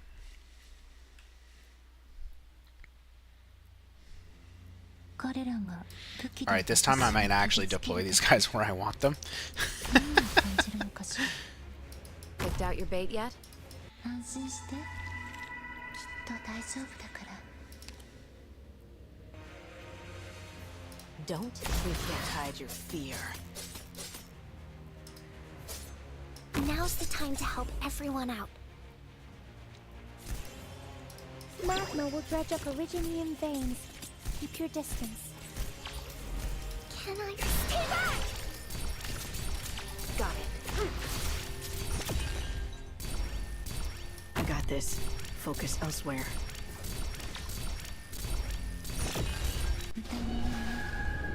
あなたたちの心に染み込んでいくわ。I got this. I'm headed into the thick of it. No one follow me into the shadows. Got it. Shut up. In position, requesting permission of fire. Can I get away from me, please? And I don't move. Boom. Boom, headshot. Oh my god. Golden Glow's damage is disgusting with an Elamine. Got it. Cut them to pieces. Oh my god. They only meet me. This is why you play the game for a long time. Just so that you do all the hard sweating and theory crafting and figuring out shit and the struggle, and then you get to retire comfortably. Like, the nice thing about a late game account is, again, like, difficulty is for the most part optional. Well, I can't say that, because you'll still run into stuff where, you know, no matter how strong the units are, there'll be some gimmick or something that you're forced to work around. But if you want the game to be harder, you can just choose to make it harder with the units that you bring. And that's why I think that, you know, like, I like how they differentiate most units. There's only a few units that I really think are actually garbage. And it's ones where their kit is not coherent. I think that's, like, the biggest issue with what makes an operator actually bad versus perceived bad. Because I use a lot of operators that are perceived bad that I think are amazing, and people just, they don't even know because they haven't even experimented with. Most of these operators are very highly valued. Like, nobody's saying this is, like, Ina's Bagpipe, Degenbacher, even Texas, Ella, Golden Glow, Skalter, and Aya, Alter. All of those are considered, like, basically top tier. Hoshiguma gets debated a bit. YouTube's not responding. What are you doing, YouTube?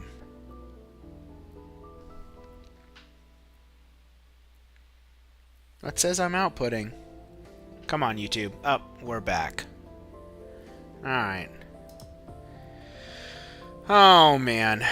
Okay, dropped a little bit there. But yeah, I mean, a good number of these units are you would say, if you were to look at like a tier list, would be pretty high. Some people say Jessica's bad. I don't even understand how anyone can say that with a straight face. Jessica's incredible. People kind of sometimes still debate a little bit with Hoshiguma. I think that's dumb. Hoshiguma's incredible. I mean, none of the operators in here are like me picking to struggle with. But I do still like to put in some variety. I might be able to fix my setup a little bit on this. We'll see. Because I want to... We're still gonna do basically the same strat.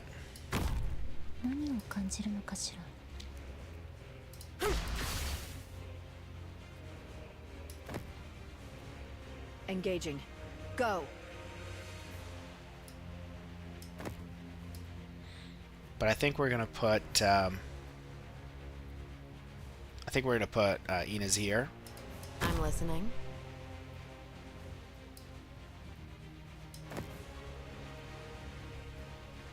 Oh, we need to get Skalter out.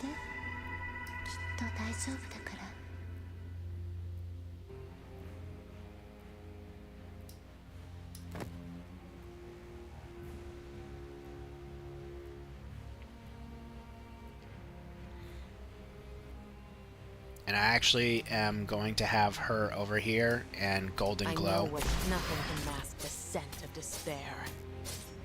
Oh, come on, hit, you little bastard. I'll do my Do it best. like that. Awaiting order. Shut up. Is that better? Or is that better? I don't know if it matters. I got this. Focus elsewhere. We're still gonna put Degenbacher here. No one knows you stepped into my domain. How soon do you want them gone? 私についてきて永遠の故郷に帰りましょう I know what nothing can mask the scent of despair. Awaiting order. You can't stop me.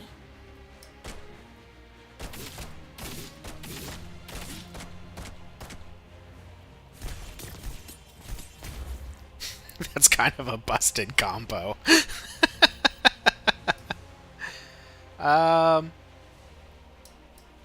Honestly, I could probably even... I bet Jessica would survive if I had her here, but I don't think that's necessary. We're just gonna freaking Golden Glow. How funny would it be to, like, use one of these here to get more damage? Oh, they're kind of resistant to arts. A tooth for a tooth. That will slow them down.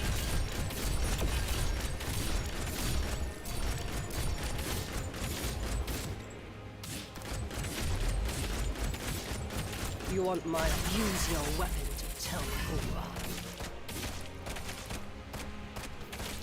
Get, No one meet me. Meet your going. death. Don't let going. him reach your step.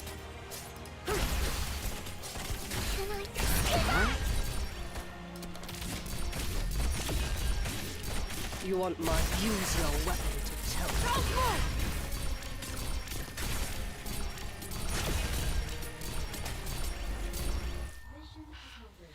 Yep, that's about what I You thought. always win, just like the old days. But this time, your joy is real. Do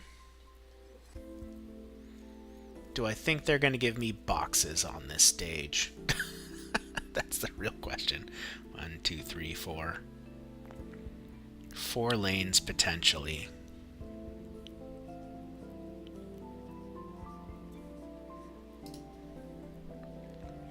I'm just going to see what they throw at me. I don't know if I'll one-shot this, but I don't really want to farm it or think about strategy too much at this point. I'm saving all of that for my other squad. We really have to start out with that, huh? 安心してきっと大丈夫だから Awaiting order. Cut them to pieces.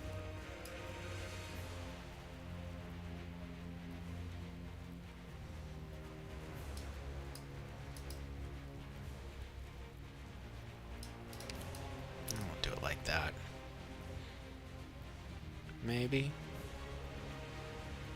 Volcanic soot contains lots of originium particles. Let's not stay too long. I'm listening.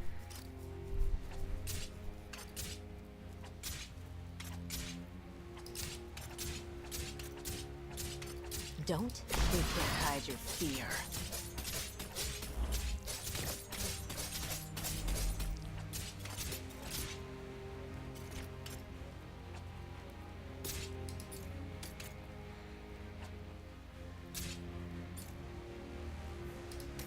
I got this. Focus elsewhere. You can't stop me. You stepped into my domain.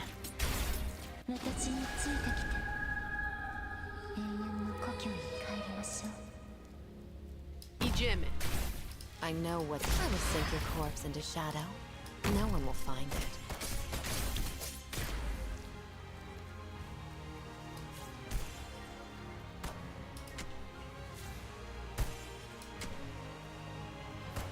Which way is he gonna go? A tooth that will slow them down.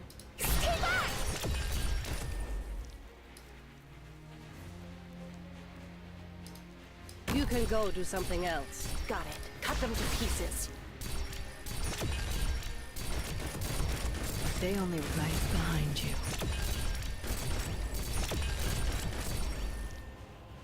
Maybe I should have put Degenbacher up here to cover, like, that kind of shape.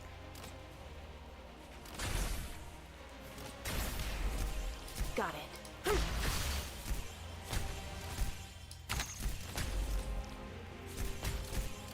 I'm so stay back! And then I can balance the two healers. Global range. Oh, these guys are a bit annoying. I'm glad I put Ascalon up there. Got it. Cut them to pieces. Still mulling things over, Dr. Perfectionist? We'll let her skill cook. Don't keep me waiting.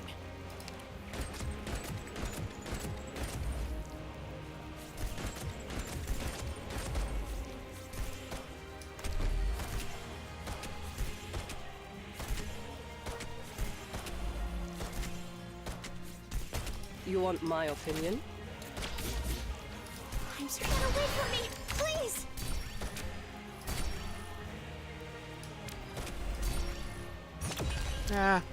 I'll actually save this. We'll see where he goes. He'll probably die from Golden Glow. Awaiting orders. But we're being pretty cautious. Because I don't know what shenanigans they're going to pull. They are running out of dudes, though.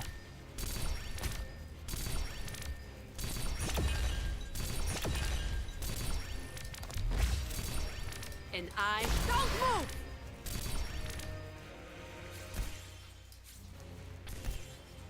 Can I get you there? Yeah, we got him. Alright. Perhaps there will still be people gazing across this volcano a century from now. Their footprints will cover ours, and the seeds buried beneath the ash will bloom into even more beautiful flowers. That doesn't look terrible. What's the deployment limit reduced to 6? Of course it is. Oh boy. You know who would have been good on here actually is Rosmontis, just because the range. Rosmontis here like reaches everything. Almost. I don't think I needed Aya at all. We'll come back to that. We will come back to the EX stages later. This is the collecting stuff. We'll collect our stuff.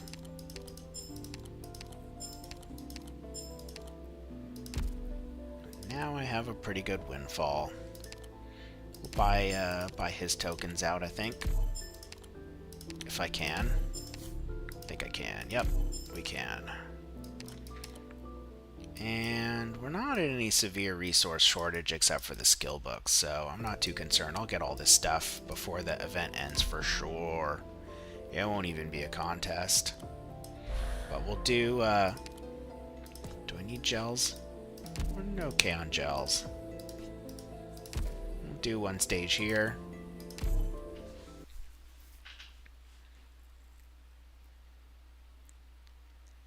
Actually, maybe I won't do IS. I ended up spending more time here than I thought because I didn't just blow all my sanity on this account on farming since the EX stages came out. So, the EX stages out, I think I was able to make some progress there. I can finish them tomorrow. The main thing is on this account, I'm not too interested in trying to like figure out some genius strategy on them. You know, we'll just get her done. I have no intention of malding. If I hit a wall, even the remotely tiniest amount of resistance doing the EX stages, you know, I'll look at the boss, I'll think about how to do it, but I'm not gonna mald on it on screen. I'm reserving all of my malding energy for the low level account, right? That's where we're focusing our maldathon. On this account, the only challenge is me not knowing what I'm facing and then having to think about how to tackle it. And I don't like wasting time, and I don't like being frustrated. So, It will mainly be like me seeing what I have to face, determining whether or not I think it's bullshit or not, and then coming up with a counter for it. And, you know, I have so many units that, like, it's almost guaranteed that I'll have a counter for whatever they have. The only time I really don't like events is when the gimmick is just super mandatory, very forced. I wasn't a big fan of the Ebenholtz event because I did not like the laser beam mechanic. I mean, I know it's not a laser, but it looked like a laser beam, so I didn't like the laser beam mechanic. It was convoluted. It was a little bit confusing. It was, like, annoying to look at the maps and try to figure out what they wanted you to do with it, and then they had enemies where you either wanted them to be in the beam or not, and your operators didn't generate any SP if they weren't. So it was like, you know, it was like Arknights Sudoku. And I enjoy Sudoku, and I enjoy Arknights, but I don't want Sudoku in my Arknights any more than I want Arknights in my Sudoku. So I wasn't a huge fan of the Ebenholtz stage for the same reason I wasn't a huge fan of Chapter 13. And Lone Trail. I like the lore of Lone Trail, and the Ebenholtz event lore is fucking amazing. Oh my god, it's so good. It might be one of the best lore events of all time. The story of the Witch King is freaking amazing. I'll summarize it, but you can also watch a lore video. But basically, the whole history of Lithania is that this leader kind of was able to wrestle power from the nobles. So for the longest time in the history of Lithania, the leader of the country was kind of their power was not very substantial. They were mostly like a figurehead, and the nobility kind of had most of the power. And this guy kind of rises up the ranks because of his abilities, and brings a lot of prosperity to it, and he becomes kind of the leader and wrestles like all of this power out of the hands of the nobles. And in the beginning, you know, Lithania becomes like incredibly prosperous, and he's generally considered to be the most powerful caster in the history of Terra, and he eventually earns the name the Witch King because of it. And he kind of goes from being like this great lauded leader to, you know, this kind of detached from reality dictator who doesn't really do enough to manage the country. Things kind of start falling apart, and eventually, you know, the people turn on him, and these two kind of heroes rise up and overthrow him.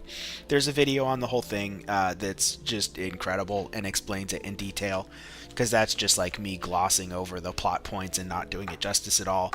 But it is it's one of the coolest like lore points in there. And I'm a little curious if Kelsey has anything to do with it, because all of the major historical events with nations she seems to show up for.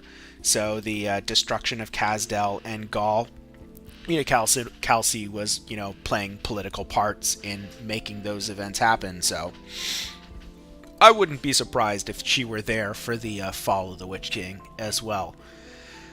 But yeah, the event lore for that was great. I just hated the actual event stages. I didn't like the mechanics, because I just felt they were just super annoying. And it was a gimmick boss fight too.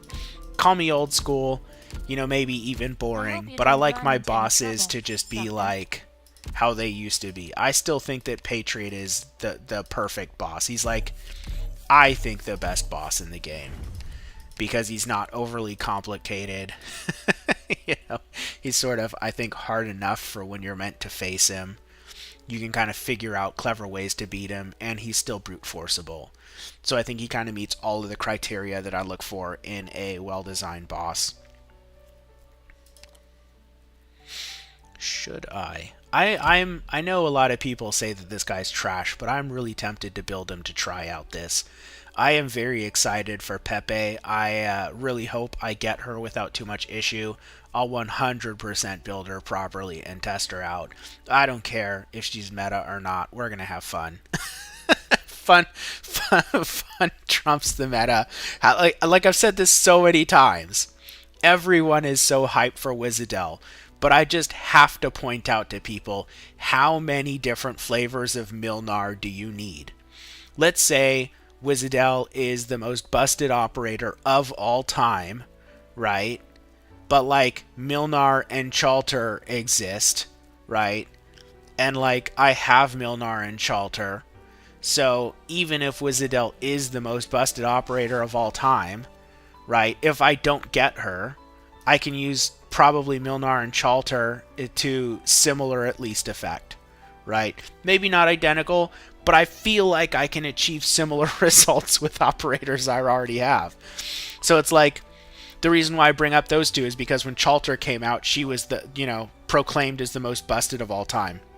And then Milnar comes out and people stop using Chalter because people use Milnar now, right? And now when Wizardel comes out, are people going to stop using Milnar? Is that how this works?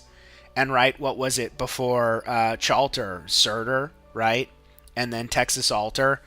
So, I have all those ops. And then some. Typhon. Oh, I forgot about Typhon. I mean, let's go old school, like Silver Ash. Silver Ash, Viviana. I mean, here's the thing, right?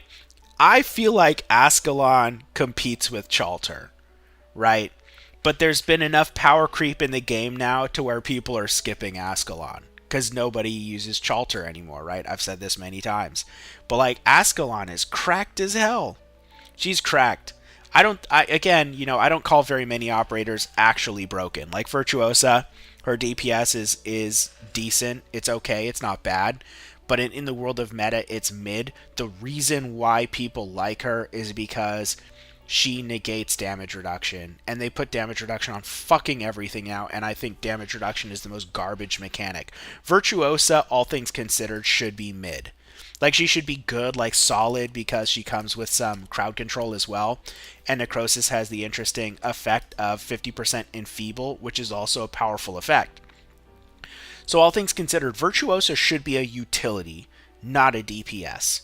She is a DPS because how prevalent damage reduction has become in quote-unquote hard content. And I hate that meta.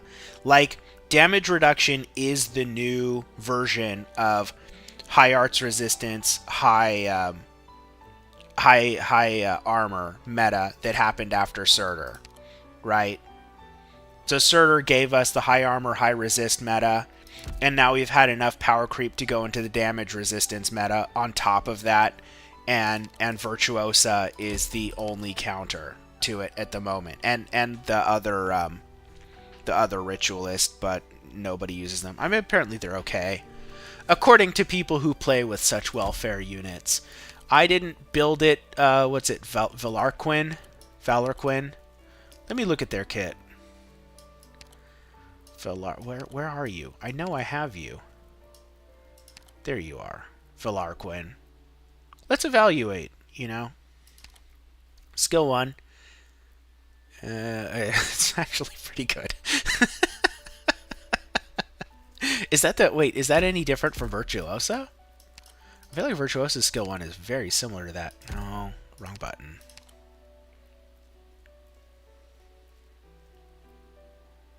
It's not under there. The Virtuosa just has like a better version of that, right? Actually, I don't even know that because I would have to like level them properly to find out. It has charges. It basically has the same effects, different name, similar icon. What's the scaling look like? I mean, if it drops substantially with every level and the charges go up and these numbers go up enough, it's theoretically not too different. And like, Virtuosa's skill 1's pretty good. What's the talent? Oh, you get this talent up front. So I'd have to see her second talent to know what her real talent is. Just bonus necrosis damage in IS4. And so I would have to look up this talent. This is going to be her real talent because this is her conditional talent. Most units is the other way around. They get their real talent at E1. Then they get their IS specific talent at E2 and their E1 talent upgrade. but I guess maybe they wanted this talent to be the one that gets the upgrade. That kind of makes them a shitty unit outside of their integrated strategies that they're connected to, though. And what was the skill 2? Attack speed, additional target, necrosis damage. So it's like a weaker version of Virtuosa's skill 2. Virtuosa actually is shockingly similar to this. Usually the new 5 stars that they come out to test something with are like... the kit is like very strange.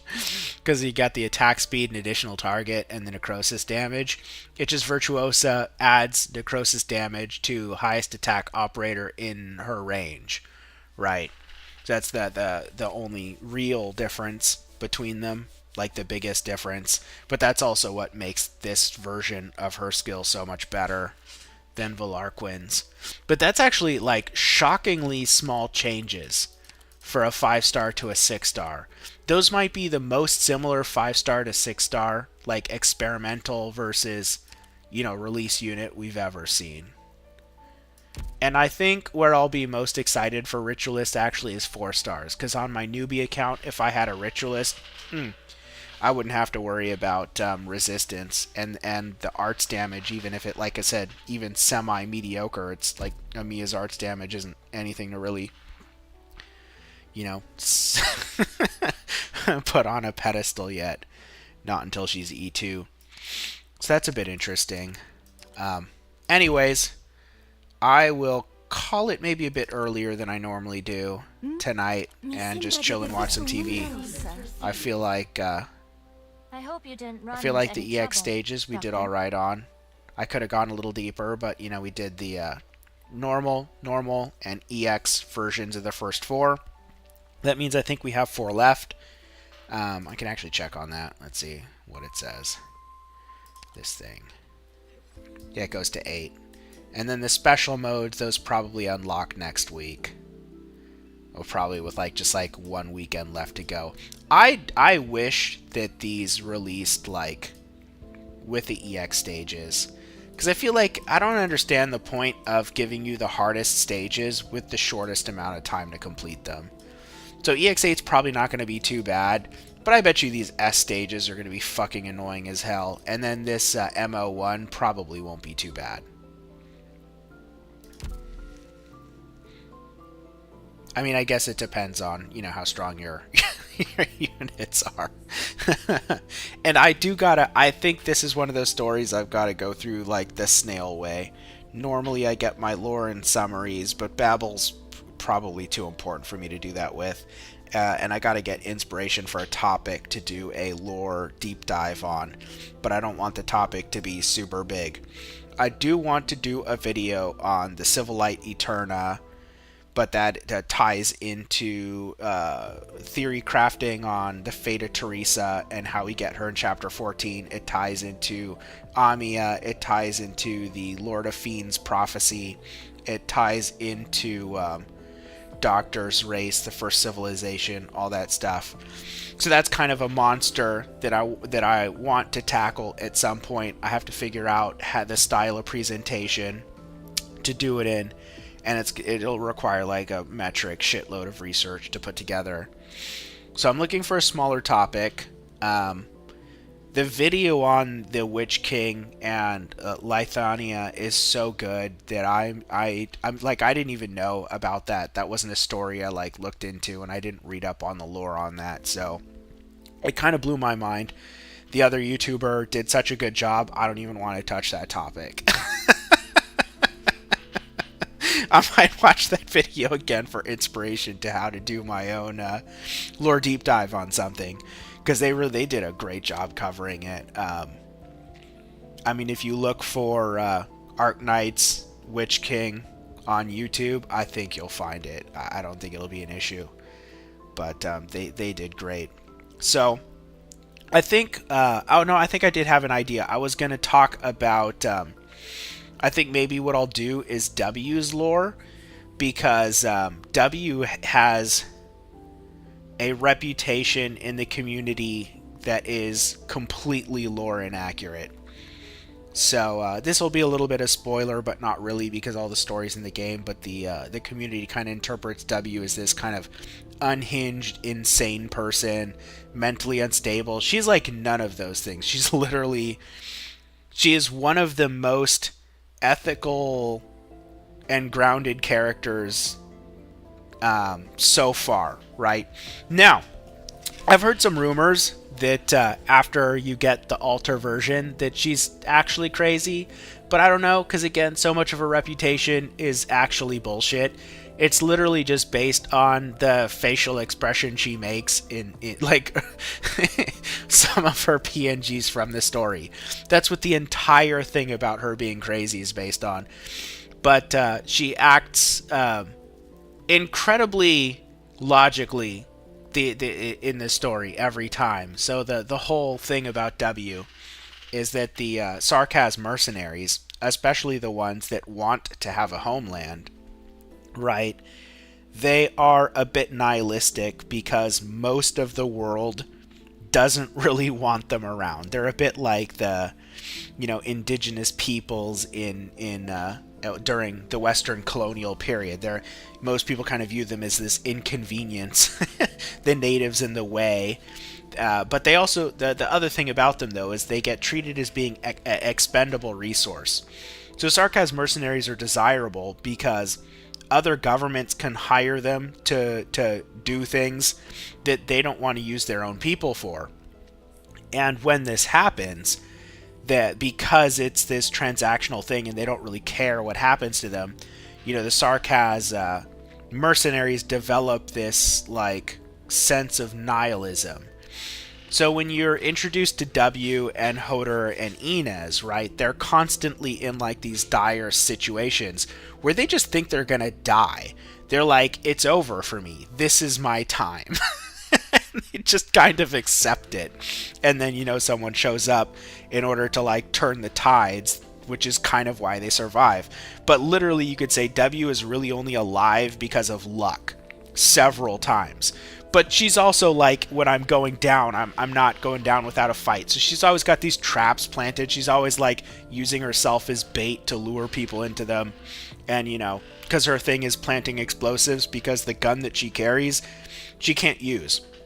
So what made W become W is the gun is symbolic because it's the weapon of the Sancta. And the Sancta they view as their enemies because the Sancta were...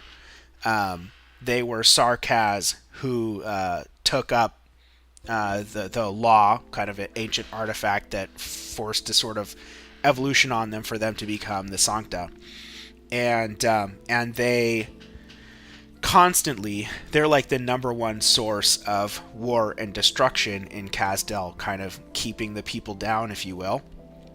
And so, obviously, this has created a rebellious streak in some of the Sarkaz mercenaries, and so, at some point in time, some Sarkaz mercenary kills some probably kind of important Sancta and takes their weapon, which they can't use because it requires a sort of, very precise style of arts that Sancta are acclimated to, which is why they're so obsessed with firearms. And so W can't actually use the gun. It's purely just a symbol. It's the weapon of their enemy, and it marks whoever's carrying it, basically bears the title of W, which is not a leader per se. It's just like an honorific. It's just like, how to put it? I mean, it's a title in a way. I'm not really sure what a good equivalent is. Soldier of the Year. Maybe not quite that. But yeah, whoever has the gun kind of just becomes a symbol of resistance against Sancta oppression, if you will. And so that's kind of where W is at during the days of Babel, and she meets Kelsey and young Amia and whatnot. So all of those events actually coincide with this one. It's just from the mercenaries' perspective, whereas this was what's going on with Rhodes Island. At any rate, W gets kind of maligned by the community because of those PNGs, even though her whole thing is just doing her job and always thinking that she's gonna die at any given moment. And then when Babel collapses, the mercenaries, all the Sarkaz mercenaries, they kind of go into the wind. For a long time, we didn't really know what Hodor's fate was, or Inez, but because they weren't explicitly described as being dead, you know, there were always like inklings that they could make a comeback, and there was a lot of community support to bring Inez back because of her art from Dark Knight's memoir.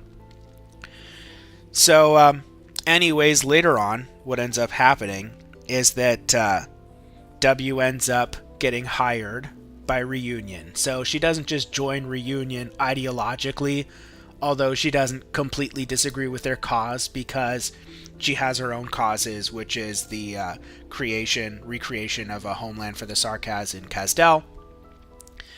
And that is not too different from this idea of creating a world where the infected can live free.